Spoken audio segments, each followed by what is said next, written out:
आज यो झापा जिल्ला अर्जुनधारा नगरपालिका वार्ड नम्बर 10 चुथाई भन्ने ठाउँमा खानेपानी ट्याङ्कीका नजिकै र जलकन्या मन्दिरका दैलामा सरकारले पुरानो हिसाब अनुसार काटेको 36 फिटे बाटोमा उभिएर म बोल्दैछु।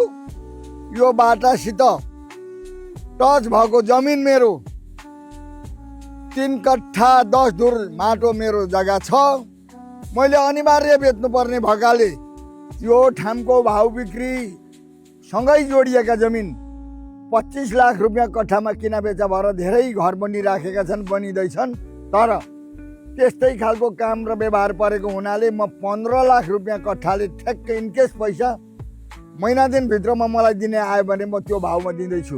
र तपाईँहरूले राम्रोसँग हेर्नुहोस्, सामनेमा मन्दिर भगवती जलकन्या माता आदिकालदेखि थापित भएकी छन्।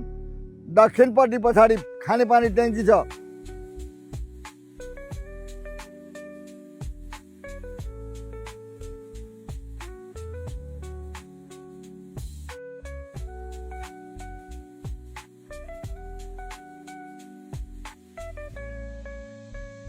यहाँबाट 100 फिट मात्रै पूर्वमा जाँदा टायर लगाएर आउँदैछ यो बाटालाई। यसको क्षेत्रफल भित्रमा मेरो जग्गा छ। म अहिले 88 वर्ष पुगेँ, मलाई व्यवहारले गर्दा अप्ठ्यारो भयो, जग्गा नबेची भएको छैन। तपाईँहरू विदेशमा बस्ने, डलर कमाउने, रियल कमाउने, तिमीहरू आदि इत्यादि जाँदाबाट छौ, तिमीहरूलाई आवश्यकता छ भने पहिले आएर हेर। अब आउने मेरा भाइहरू अमेरमा साना अवश्य आउँछौ, नातामा ठुलो परे पनि केही बात छैन।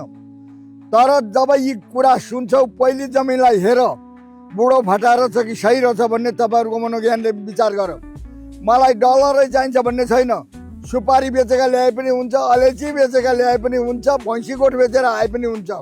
चाहे जहाँसुकै भए पनि हाम्रो नेपाली भाइ आएर यहाँ बस्नुपर्छ।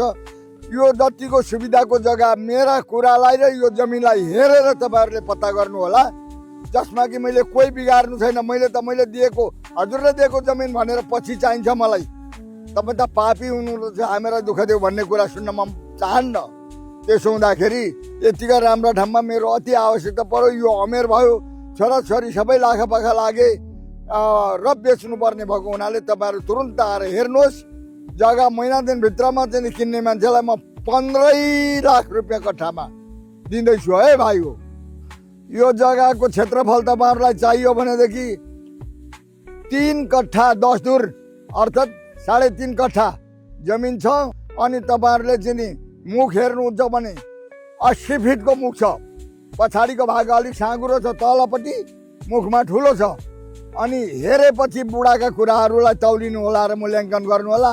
मेरा घरमा आएर चिया खानु जसले हेर्न आए पनि। अब रहल कुरो के रहेछ भने तपाईँहरूले किन्न आउँदा मेरो नाम, नम्बर, ठेगाना, घरमा परिचय तपाईँलाई खोलेर दिन्छु। कुनै दलालका पछि गएर नपर्नु होला। दलालले खाने पैसा बरु म तपाईँलाई नै छोडिदिन्छु। दलाललाई पैसा नदिउँ, हाम्रो सम्पत्ति अर्कालाई बिना काममा दिने होइन। त्यसकारण मेरो नम्बर भनेको 9824022490 फोन नम्बर। परशुराम कटवाल मेरो नाम। कालीथान मन्दिरका पूर्वपट्टि बाटामा मेरो घर छ। तपाईँहरूले दायाँ बायाँ नगइकन यो नम्बर सोधेर आउनुहोस्। दलाललाई पैसा नदिनुहोस् है। तपाईँ नै उबार्नुहोस् या मलाई दिनुहोस्, दलाललाई नदिनुहोस्। यो संसार सकियो दलालले, राष्ट्र सकियो दलालले, नेता बिग्रे दलालले। हामी दलालका पछि नजाउँ। हेर भाइयो, पसिनाले कमाएर ल्याएका छौ। हुनसक्छ कस्ता ठाउँमा मरुभूमिमा गइरहेछौ कि कटकट हिउँले खानेमा गइरहेछौ कि त्यो तिमीहरूको ठाउँको जो भए पनि आऊ मसँग सम्पर्क गर भन्दै म भाइहरूलाई by by. Karma reality, the real estate with real trust.